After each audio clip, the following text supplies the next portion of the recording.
നമസ്കാരം. India America തീരുവ യുദ്ധം ഒരു വഴിത്തിരിവിലെത്തി നിൽക്കുന്നു. പ്രത്യേകിച്ച് അമേരിക്കയുടെ വ്യാപാര മന്ത്രാലയത്തിൻ്റെ പ്രതിനിധികൾ ഇപ്പോൾ ഇന്ത്യയിലുണ്ട്.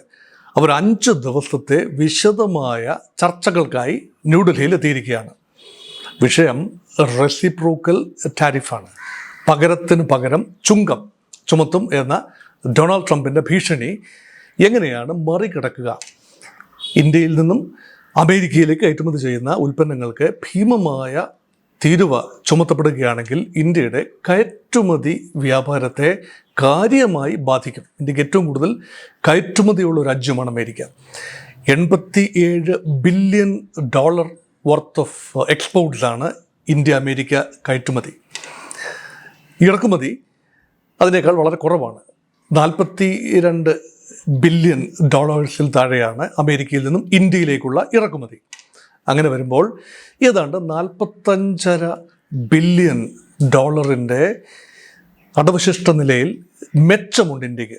അതായത് വ്യാപാര മിച്ചമുണ്ട് ഇന്ത്യക്ക്.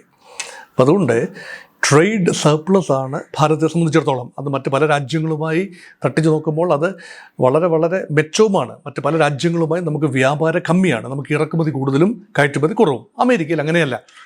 അതുകൊണ്ട് പൊന്മുട്ട ഇടുന്ന താറാവിനെ ഒരു കാരണവശാലും ഞെക്കിക്കൊല്ലാൻ പാടില്ല എന്ന ഇന്ത്യയുടെ സ്വാഭാവികമായ ഒരു തീരുമാനം.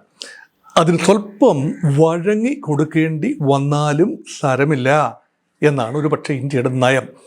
അതായത് ട്രംപിൻ്റെ ശാഠ്യങ്ങൾക്ക്, ചില കടുംപിടുത്തങ്ങൾക്ക്, ദുശാഠ്യങ്ങൾക്ക് ലേശം വഴങ്ങി കൊടുത്താലും കുഴപ്പമില്ല.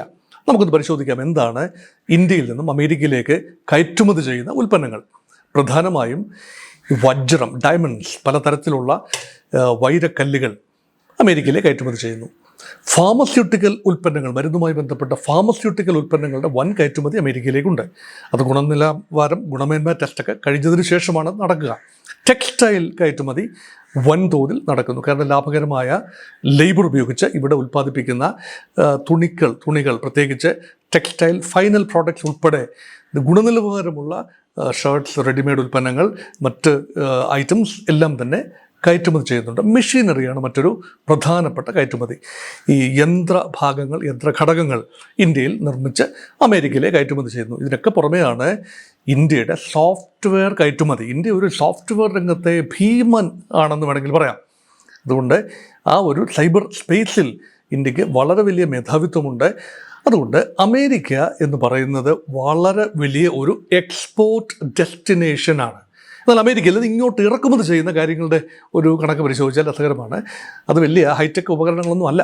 അതുകൊണ്ടില്ല എന്നല്ല, അതിനേക്കാൾ കൂടുതൽ അമേരിക്കയിൽ നിന്നും ധാന്യങ്ങൾ ഇറക്കുമതി ചെയ്യുന്നുണ്ട്. ഗോതമ്പ്, ചോളം, ബാർലി, ഓട്സ് മുതലായ ധാന്യങ്ങൾ ഇറക്കുമതി ചെയ്യുന്നുണ്ട്. അത് ഇന്ത്യയിലും പ്രൊഡ്യൂസ് ചെയ്യുന്നത് തന്നെയാണ്. അതുകൊണ്ട് വലിയ തോതിലുള്ള കൺസെഷൻ അവിടെ കൊടുക്കാൻ ബുദ്ധിമുട്ടായി വരും.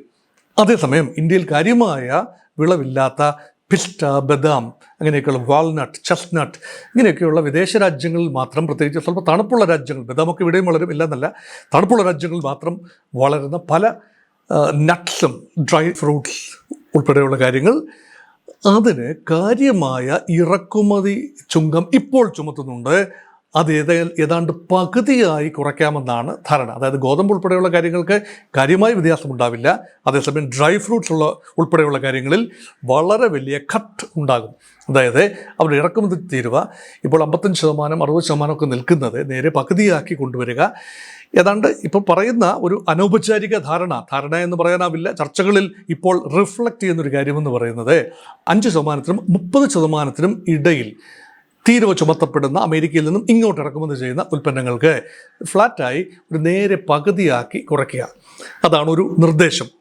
മറ്റൊരു നിർദ്ദേശം എന്ന് പറയുന്നത് എല്ലാ ഉൽപ്പന്നങ്ങൾക്കുമല്ല, ബ്ലാങ്കറ്റ് രീതിയിലല്ല, മറിച്ച് നിശ്ചിത ഉൽപ്പന്നങ്ങൾക്ക് മാത്രം തിരഞ്ഞുപിടിച്ച് കാര്യമായ നികുതി കുറവ് വരുത്തുക. അങ്ങനെ അമേരിക്കൻ പ്രസിഡന്റ് ഡൊണാൾഡ് ട്രംപിന് ചില സന്തോഷമുണ്ടാകുന്ന രീതിയിൽ എൻ്റെ വിരട്ട് ഫലിച്ചിട്ടുണ്ട്, ഇന്ത്യ സ്വല്പം പേടിച്ചിട്ടുണ്ട്, അവർ കുറച്ചു കൊണ്ടുവരുന്നു, അപ്പം ട്രംപിനും മുഖം നഷ്ടപ്പെടില്ല. അങ്ങനെ ഒരു കാര്യമാണ് പറയുന്നത്. എന്നാൽ ഏറ്റവും വൈകാരികമായ ഒരു തലം ഓട്ടോമൊബൈലുകളുടെ ഇറക്കുമതിയാണ്. നമ്മൾ അമേരിക്കയിൽ നിന്നും ഇറക്കുമതി ചെയ്യുന്ന ഹാർലി ഡേവിഡ്സൺ ബൈക്കുകൾ വളരെ പ്രശസ്തമായ ബൈക്കുകളാണ്, നമ്മുടെ യുവതലമുറയുടെ ഹരമാണ്. Very powerful bike. ആ സ്പെസിഫിക്കേഷനിലുള്ള ടു വീലേഴ്സ് ഇന്ത്യയിൽ അധികം ഉൽപ്പാദിപ്പിക്കുന്നില്ല എന്നതാണ്. നമ്മുടെ എൻഫീൽഡ് ബുള്ളറ്റൊക്കെ 350 cc ഒക്കെയാണ്. അതിനേക്കാൾ എത്രയോ കൂടുതൽ CC ഉള്ള ബൈക്കുകളാണ് അമേരിക്കയിലെ സ്പീഡ് ബൈക്കുകൾ അല്ലെങ്കിൽ റേസിംഗ് മോട്ടോർ ബൈക്സ്. അതുപോലെ കാറുകൾ, വലിയ രീതിയിൽ അമേരിക്കൻ ഉൽപ്പന്നങ്ങളായ കാറുകൾ, ഇത് ഇന്ത്യയിലേക്ക് കൊണ്ടുവരുമ്പോൾ 100% നികുതിയാണ്. അപ്പോൾ അത് മറികടക്കാനായിട്ട് പലപ്പോഴും അമേരിക്കൻ കമ്പനികൾ ചെയ്യുന്നത് ഇന്ത്യയിൽ തന്നെ ഷോപ്സ് തുടങ്ങുക എന്നതാണ്. അപ്പോൾ അമേരിക്കയുടെ ആത്യന്തിക ലക്ഷ്യമെന്ന് പറയുന്നത് ഫോർഡ് ആണെങ്കിലും ജനറൽ മോട്ടോഴ്സ് ആണെങ്കിലും മറ്റ് കമ്പനികളാണെങ്കിലും ഇന്ത്യയിലല്ല നിക്ഷേപിക്കേണ്ടത്, അമേരിക്കയിൽ തന്നെയാണ്. എങ്കിൽ മാത്രമേ അമേരിക്കയിൽ തൊഴിൽ അവസരങ്ങൾ ഉണ്ടാകൂ. ഉൽപ്പാദനം അമേരിക്കയിൽ വർദ്ധിക്കണമെങ്കിൽ അവിടുത്തെ കമ്പനികൾ എല്ലായിടത്തും പോയി ഇൻവെസ്റ്റ് ചെയ്തുകൊണ്ട് കാര്യമില്ല. എന്നാൽ അവരുടെ ഉൽപ്പന്നങ്ങൾക്ക് ഇന്ത്യയിൽ വിപണി ഉണ്ടാവുകയും വേണം. ഇപ്പം ഇന്ത്യ വാതിൽ അടച്ചു വെച്ചിരിക്കുകയാണ്. ഇന്ത്യയിൽ നിന്ന് എന്ത് വേണേലും കയറ്റുമതി ചെയ്യാം. അമേരിക്കയിൽ നിന്ന് ഇങ്ങോട്ട് ഇറക്കുമതി ചെയ്യുമ്പോൾ നമ്മുടെ ദേശീയ താല്പര്യം സംരക്ഷിക്കാൻ, നമ്മുടെ ആഭ്യന്തര വ്യവസായങ്ങളെ സംരക്ഷിക്കാൻ പ്രൊട്ടക്ഷനിസ്റ്റ് നയം അനുസരിച്ച് ഭീമമായ തീരുവകൾ ചുമത്തുന്ന ആ നയം, അത് നമ്മുടെ ദേശീയ താല്പര്യത്തിന് അത് അനിവാര്യമാണ്. നമ്മുടെ കർഷകരെ സഹായിക്കാൻ അത് അനിവാര്യമാണ്. നമ്മളെപ്പോഴും പറയുന്നൊരു കാര്യമുണ്ട്, അമേരിക്കയിലൊക്കെ ഉൽപ്പന്നങ്ങൾ ഉൽപ്പാദിപ്പിക്കുന്ന കർഷകർക്ക് വലിയ തോതിലുള്ള സബ്സിഡിയാണ്. അത്രയും സബ്സിഡി ഉപയോഗിച്ച് ഉൽപ്പാദിപ്പിക്കുന്ന യൂറോപ്യൻ രാജ്യങ്ങളും അമേരിക്കയിലുമൊക്കെ സബ്സിഡിയിൽ ഉൽപ്പാദിപ്പിക്കുന്ന ഉൽപ്പന്നങ്ങൾ ഇവിടെ കൊണ്ടുവന്ന് ഡംപ് ചെയ്യുകയാണെങ്കിൽ നമ്മുടെ ഉൽപ്പന്നങ്ങൾക്ക് വില കിട്ടില്ല, നമ്മുടെ ഉൽപ്പന്നങ്ങൾക്ക് വിപണി ഉണ്ടാവില്ല. നമ്മുടെ കർഷകർ എന്ത് ചെയ്യും? അതുകൊണ്ട് കാർഷിക വിഭവങ്ങളുടെ ഇറക്കുമതി വളരെ സെൻസിറ്റീവ് ഒരു കാര്യമാണ്. അതുകൊണ്ടാണ് ഇന്ത്യ അമേരിക്ക ചർച്ച ഇപ്പോൾ ഡൽഹിയിൽ നടക്കുന്ന ചർച്ചയിൽ ഉണ്ടാകാൻ സാധ്യതയുള്ള 5 ദിവസമുണ്ട്. ഇപ്പോൾ ഒരു അൾട്ടിമേറ്റം ഉണ്ട്. നമുക്കറിയാം April 2, 2025 ഏതാനും ദിവസങ്ങൾക്കുള്ളിൽ വിഡ്ഢിദിനം കഴിഞ്ഞ് അടുത്ത ദിവസം അമേരിക്കൻ പ്രസിഡന്റ് തന്നെ പറഞ്ഞു, ട്രംപ് തന്നെ പറഞ്ഞു, വിഡ്ഢിദിനത്തിൽ ഞാൻ അത് ഇംപ്ലിമെൻറ്റ് ചെയ്യില്ല, പക്ഷേ April 2 വരെ വെയിറ്റ് ചെയ്യൂ, ഞാനിത് നടത്തിയിരിക്കും. അപ്പോൾ അത് കാനഡയ്ക്കും മെക്സിക്കോയ്ക്കും ചൈനയ്ക്കും ഉള്ളതുപോലെ വ്യത്യസ്തമായ റേറ്റുകളാണ് ഇറക്കുമതി റേറ്റുകൾ, തീരുവ റേറ്റുകൾ. ഇന്ത്യക്കും അത് ബാധകമാകും. ഇന്ത്യക്ക് മാത്രമായി ഒരിളവും ഇതുവരെ അമേരിക്ക പ്രഖ്യാപിച്ചിട്ടില്ല. കഴിഞ്ഞ മാസം ഫെബ്രുവരിയിൽ ഇന്ത്യൻ പ്രധാനമന്ത്രി നരേന്ദ്രമോദി അമേരിക്ക സന്ദർശിച്ച വേളയിൽ ട്രംപുമായി ഉഭയകക്ഷി അടിസ്ഥാനത്തിൽ ചർച്ചകൾ നടത്തിയപ്പോൾ മഞ്ഞുരുകുമെന്ന ഒരു പ്രതീക്ഷ അത് അസ്ഥാനത്തായി. അതിനുശേഷമാണ് ചങ്ങല അണിയിച്ചുകൊണ്ട് അമേരിക്കയിൽ നിന്നും ഇന്ത്യയിൽ നിന്നും അനധികൃതമായി കുടിയേറിയ ആളുകളെ നിർബന്ധപൂർവ്വം അമേരിക്കൻ മിലിറ്ററി എയർക്രാഫ്റ്റുകളിൽ കൊണ്ടുവന്നത്. ഇന്ത്യയുടെ മുഖം വല്ലാതെ നഷ്ടപ്പെട്ടു. മോദിയെ സംബന്ധിച്ചിടത്തോളം വലിയ ഒരു നാണക്കേടായി മാറി ആ ഒരു എപ്പിസോഡ്. പക്ഷേ വളരെ സംയമനത്തോടു കൂടി തന്നെയാണ് ഇന്ത്യൻ നയതന്ത്ര വിഭാഗം, ഇന്ത്യയുടെ വിദേശകാര്യ മന്ത്രാലയവും പ്രധാനമന്ത്രിയൊക്കെ അതിനോട് ഒരു കാര്യമായ പ്രതികരണം നടത്തിയിട്ടില്ല. ഒഴുക്കൻ മട്ടിലുള്ള പ്രതികരണമാണ്. അതെല്ലാം ഈ താണു നിൽക്കുന്നതിൻ്റെ എല്ലാം പിന്നിൽ നമുക്ക് പ്രഥമ ദൃഷ്ടിയാൽ നമുക്ക് പറയാം അഭിമാനക്ഷതമാണ്. നമ്മൾ സായിപ്പിനെ കണ്ടപ്പോൾ കവാത്ത് മറന്നു, ട്രംപ് വിരട്ടിയപ്പോഴങ്ങ് പേടിച്ചു, ഇതൊക്കെ പറയാം ഒരു വശത്ത്. മറുവശത്ത് നമ്മൾ April 2 വരെ വലിയ സംയമനം പാലിക്കുകയാണ്. ആ ദിവസത്തിന് മുന്നിൽ തിരക്കിട്ട കൂടിയാലോചനകൾ നടത്തി നമ്മൾ കുറേ ഐറ്റംസിനെങ്കിലും, എല്ലാ ഐറ്റംസിനുമല്ല, അമേരിക്കയിൽ നിന്നും തരം തിരിച്ചുകൊണ്ട് ഏതാനും ഐറ്റംസിനെ ചെറിയ തോതിൽ തീരുവ വെട്ടിക്കുറച്ചുകൊണ്ട് അമേരിക്കൻ നിർദ്ദേശം നമ്മൾ അനുസരിച്ചു എന്ന് വരുത്തുകയും ട്രേഡ് അഭംഗുരം തുടരുകയും ചെയ്യുക. എന്നാൽ മറുവശത്ത് അമേരിക്കയുടെ ആഗ്രഹം എന്താണ്? ഇപ്പോഴുള്ള $45 ബില്യൺ ട്രേഡ് ഡെഫിസിറ്റ് അമേരിക്കയ്ക്ക് അസ്വീകാര്യമാണ്. അമേരിക്കയുടെ ട്രേഡ് ഡെഫിസിറ്റ് കുറച്ചുകൊണ്ട് വരണം.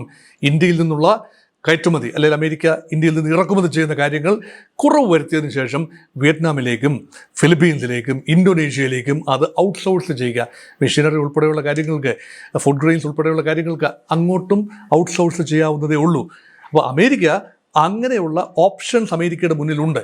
അതുകൊണ്ട് വളരെ കെയർഫുള്ളായി വളരെ സംയമനത്തോടു കൂടി അപ്രോച്ച് ചെയ്യേണ്ട കാര്യങ്ങളാണ്. 5 ദിവസം അമേരിക്കൻ പ്രതിനിധി സംഘം ഇവിടെ ഉണ്ടാകും. April 1 കൂടി തന്നെ ഒരു ധാരണയിലെത്താൻ കഴിയും. അങ്ങനെ മല പോലെ വന്നത് എലി പോലെ പോകും. അതായത് തീരുവകൾ, റിറ്റാലിയേറ്ററി ടാരിഫ് അല്ല എങ്കിൽ പ്രതികാര നടപടി എന്ന നിലയിൽ ചുമത്തുന്ന ടാരിഫ്, റെസിപ്രോക്കൽ, ആ ടാരിഫ് അത് ഒഴിവാകും. സുഗമമായി ഇൻഡോ അമേരിക്കൻ ട്രേഡ് നടക്കും. ഇപ്പോൾ $129 ബില്യൺ കയറ്റുമതി ഇറക്കുമതി എല്ലാം ചേർത്തുകൊണ്ട് ട്രേഡാണ്. അത് $500 ബില്യൺ വർദ്ധിപ്പിക്കണം എന്ന ട്രംപിൻ്റെ ആഗ്രഹം. ഒരു ഫ്രീ ട്രേഡ് എഗ്രിമെൻറ്റ് ഉൾപ്പെടെ അതിനകത്ത് പ്ലാൻ ചെയ്യുന്നുണ്ട്. അങ്ങനെയെങ്കിൽ അത് ഇന്ത്യയെ സംബന്ധിച്ചിടത്തോളം ഇന്ത്യയുടെ വികസനത്തിന് ഒരു വലിയ മുതൽക്കൂട്ടാകും. അങ്ങനെയുള്ള ശുഭപ്രതീക്ഷയോടുകൂടി ഏപ്രിൽ 2 വളരെ അനാരോഗ്യകരമായ ഒന്നും സംഭവിക്കാതിരിക്കട്ടെ എന്ന പ്രത്യാശയോടുകൂടി, പ്രതീക്ഷയോടുകൂടി അവസാനിപ്പിക്കട്ടെ.